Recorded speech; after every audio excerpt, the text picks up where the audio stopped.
नमस्कार दोस्तों, आज हम फिर से शिव पुराण के कुछ अंश लेके आपके सामने प्रस्तुत हुए हैं।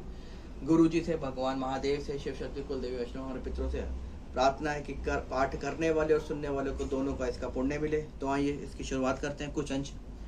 शिव पूजन की विधि तथा उसका फल। ऋषि बोले, व्यास शिष्य महाभाग सूत जी, आपको नमस्कार है। आज आपने भगवान शिव की बड़ी अद्भुत एवं परम पावन कथा सुनाई है। दयानिधि ब्रह्मा और नारद जी के संवाद सुनकर आप हमें शिव पूजन की वह विधि बताएं जिससे वह यहाँ भगवान शिव संतुष्ट होते हैं। ब्राह्मण, क्षत्रिय, वैश्य और शूद्र सभी शिव की पूजा करते हैं। वह पूजन कैसे करना चाहिए? आपने व्यास जी के मुख से इस विषय को जिस प्रकार सुना हो वह बताइए। महर्षियों का यह कल्याणप्रद एवं श्रुति समस्त वचन सुनकर सूत जी ने कहा, मुनियों के प्रश्न के अनुसार सब बातें प्रसन्नता पूर्वक बताई। सूत जी बोले, मुनीश्वरों, आपने बहुत अच्छी बात पूछी है, परंतु वह रहस्य की बात है। मैंने इस विषय को जैसा सुना है और जैसे मेरी बुद्धि है उसके अनुसार आज कुछ कह रहा हूँ।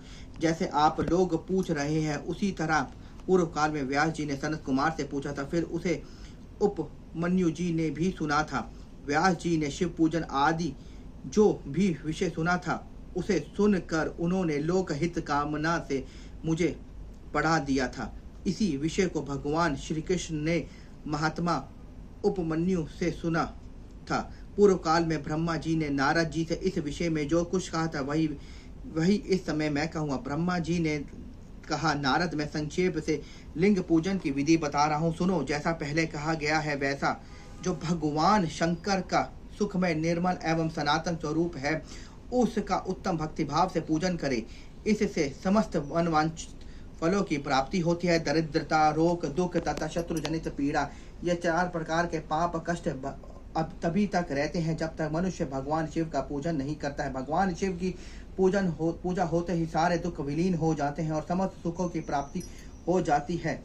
तत्पश्चात समय आने पर उपासक की मुक्ति भी हो जाती है। जो मानव शरीर का आश्रय लेकर मुख्यतः संतान सुख की कामना करता है उसे चाहिए कि वह संपूर्ण कार्य और मनोरथों के साधक महादेव जी की पूजा करे। ब्राह्मण, क्षत्रिय और वैश्य शूद्र भी संपूर्ण कामनाओं के तथा प्रयोजनों की सिद्धि के लिए क्रम से विधि के अनुसार भगवान शंकर की पूजा करे। प्रातः काल ब्रह्म मुहूर्त में उठकर गुरु तथा शिव का स्मरण करके, तीर्थों का चिंतन एवं भगवान विष्णु का ध्यान करके, फिर मेरा देवताओं का और मुनि आदि का भी स्मरण चिंतन करके स्तोत्र पाठ पूर्वक शंकर जी का विधि पूर्वक नाम ले। उसके बाद शैया से उठकर निवास स्थान से दक्षिण दिशा में जाकर मल त्याग करे। मुने एकांत में मलोत्तर करके करना चाहिए। उससे शुद्ध होने के लिए मैंने जो विधि सुन रखी है उसी को आज कहता हूँ। मन को एकाग्र करके सुनो। ब्राह्मण गुदा की शुद्धि के लिए उसमें 5 बार शुद्ध मिट्टी का लेप करे और धोए, और क्षत्रिय 4 बार, वैश्य 3 बार और शूद्र को